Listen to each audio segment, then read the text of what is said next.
તુલસીનો ક્યારો અને ગાયનો ખીલો.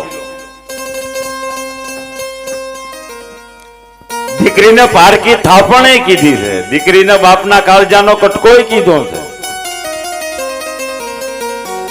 દીકરીનો ત્યાગ અદ્ભુત છે. દીકરી છે એના પાત્રો કેટલાય એના જીવનમાં ફરે છે. રોય નાની એવી બાળવડી ભોળડી હોય, 2-2.5 વર્ષની દીકરી તમારા ઘરના આંગણામાં રમતી હોય, પગમાં ઝાંઝરિયું પહેરીને ખમ ખમ ખમ ખમ આ ઉમરામાંથી આ ઉમરામાં બાપના ખોળામાં બે હાથે મૂછું તાણતી હોય ને કાલું કાલું બોલતી હોય. આમ તો દીકરી એટલે પંખીનો માળો. ઈ ફળિયાની મેલપા ખમખમ કરતી દીકરી રમતી હોય ને 2-2.5 વર્ષની, તો આપણે નક્કી ન કરીએ કે આ દીકરીની રાખ કઈ દિશાએ પડી છે.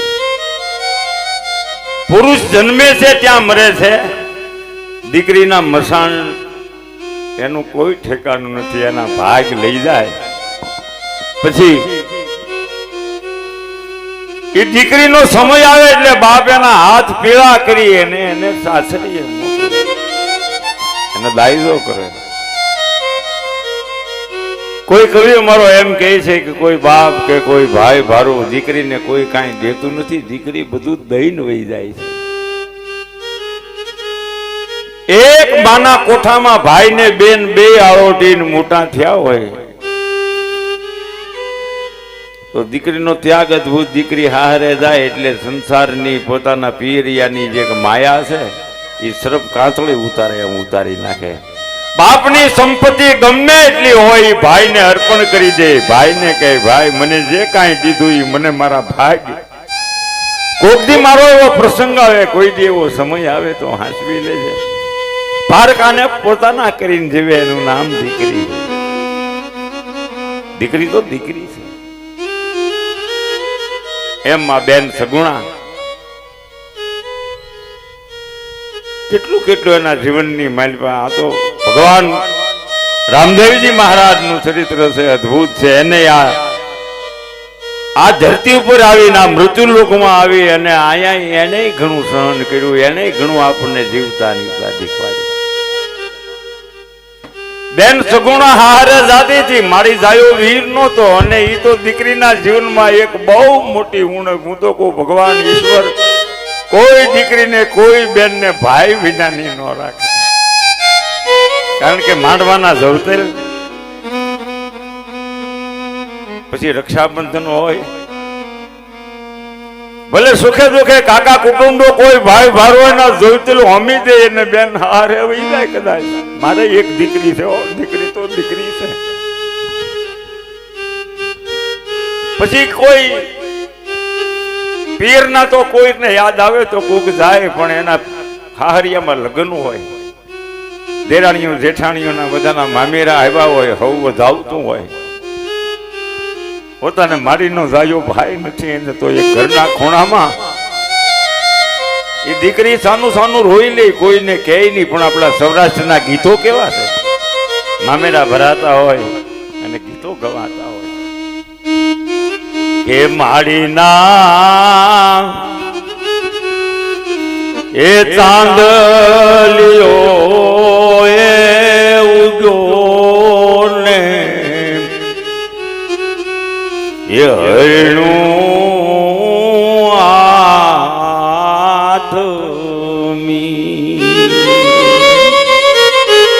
મારી ના જાયા એ હું જોરે તમારી વાત કે મામેરા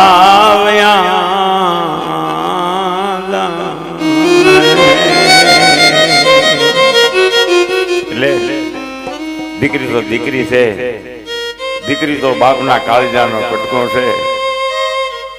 સમય એવો એના સંજોગ માંડવાની માલપા ઈ ચોરીમાં પછી ઘરના આંગણાની મેલપા જે ટૂંકામાં રમી ભમી હોય ને ત્યાં પછી ડગલે ને પગલે માર્ગ એને હો ગાવનો થયો. ન્યાયના પગ ઉપડે નહીં, એના પગમાં મર્યાદાની બેડીઓ પડી જાય. અને હાહરે ગયા પછી બે પાંખીને ઉજળી કરી બતાડે, માવતરને ઉજળા કરી બતાડે અને પોતાના સાસરિયાને ઉજળા કરી બતાડે. આનું નામ છે દીકરી. ગોટલી ખાઈને પાણી પીવો તો ગળું લાગશે, કોક દી ગાજર ખાઈને પાણી પી જોજો. આ ભાઈ અને બેન છે. ઊંચા ઈગલ બેન નીતા સન્માન, દીકરીનો જન્મનો દેશો ભગવાન. દીકરો પરણે ત્યારે હરખ ન માય અને દીકરી પરણે ત્યારે આહુડાની ધાર. ગાય જેવી દીકરી દોરે ના દાય, પછી પોપટ પંખીની જેમ પાંજરે પારગા કરે ગયા. પછી મા બાપના ઠેકાણા હોય ને ત્યાં સાસુ સસરાને મૂકે, મા બાપની જેમ જાણે. નાનો દેર હોય અને હગા ભાઈની જેમ રાખે, નણંદ હોય અને બેનની જેમ રાખે.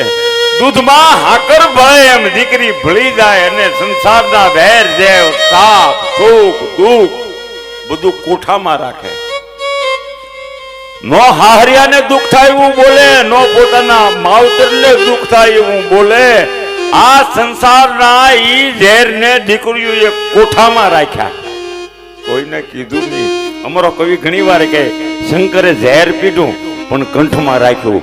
નીલકંઠ કહેવાના પણ કાઠિયાવાડની કચ્છની દીકરીઓ છે, એને ઝેર કોઠામાં જીરવા અને માવતરની આબરૂને રાખી દીધી. એનું નામ છે દીકરી.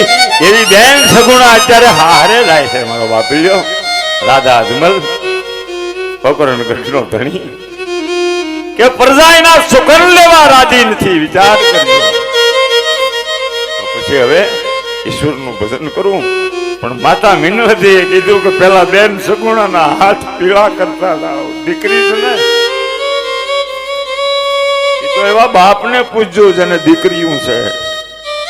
અને અમે ઘણી વાર કહી જેને દીકરી હોય ને એ બાપને વ્યવહારની વધારે ખબર પડે, જેને દીકરી ન હોય ને એ બાપને વ્યવહારની ખબર બહુ ન પડે. ગઢિયાની કહેવત છે, એકાદ દીકરી હોય ને તો એ વ્યવહારમાં રહી શકે એવી દીકરી.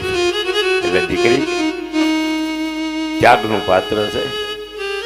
બાપના ઘર આરે અને કોઈ જાતનો સ્વાર્થ નથી, પણ એનો નેહ કોઈ દી ફૂકાય નહીં. ભલે ગઢી થી અડધી આધેર થઈ ગઈ હોય દીકરી, પોતાના બચ્ચા મોટા મોટા થઈ ગયા હોય, એવા સમયે બાપના ઘરે આવે ને દીકરી તો જાણે માવતરની માયા આમ જોય ને ફૂકાય નહીં.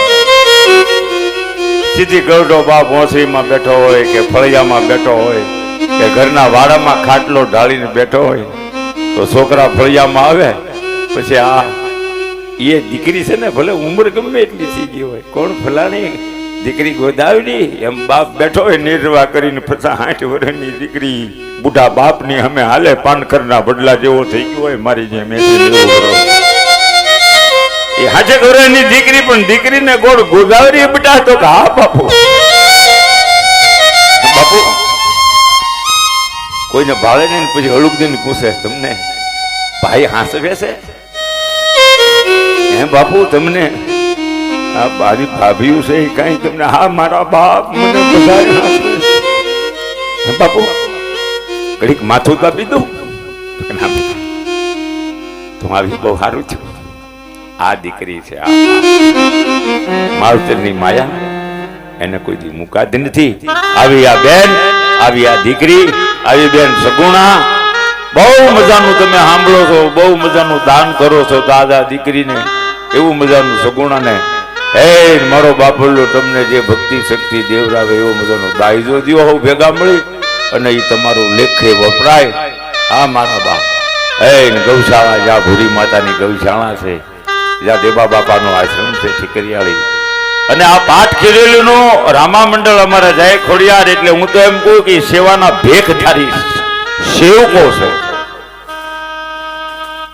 અમારે અશોક મકવાણા પ્રમુખ અને ભાઈ અમારો કિશનભાઈ પરમાર એક લાભોડીના રૂપમાં તમારી અમે ઘાઘરી પહેરીને, નાની માના ખેલ નથી હો રામ, આમ તો ઘાઘરી પહેરીને પડમાં આવું ને ધર્મને નામે પછી એની આજીવિકા હોય અમારી પડીની ટૂંકમાં.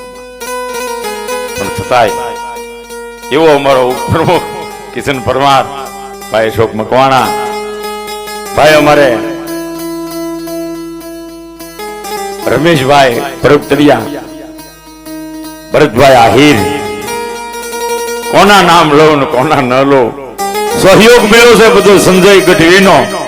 આ બધાએ હળી મળીને એક આ પંથ એ સેવાના કામ કરી રહ્યા છે. એટલે આગળ તમારી વચ્ચે વધારે હું દિવાલ ન બનું, કારણ કે મારું નામ શાંતિ છે પણ મને હક નથી મારા બાપા. હા, નામ એવું થઈ જાય તો મજા ન આવી જાય, પણ ઈશ્વરની દયા હોય તો શાંતિ મળે, ધર્મના કામ થાય. જ્યાં ભગવતી હોય એટલે મારો બાપલિયો આવો બધા સાથે મળી અને બેન સગુણાના લગ્ન માણીએ અને આ પ્રસંગને આગળ વધારીએ. એટલે મન મૂકી અને આજ મારો બાપો રહેજો. બેનને જે કાંઈ દેવાય તમારાથી દેજો, એનો બદલો ઠાકર તમને આપી દે છે. હા મારો બાપલિયો, જય રામાદેવ.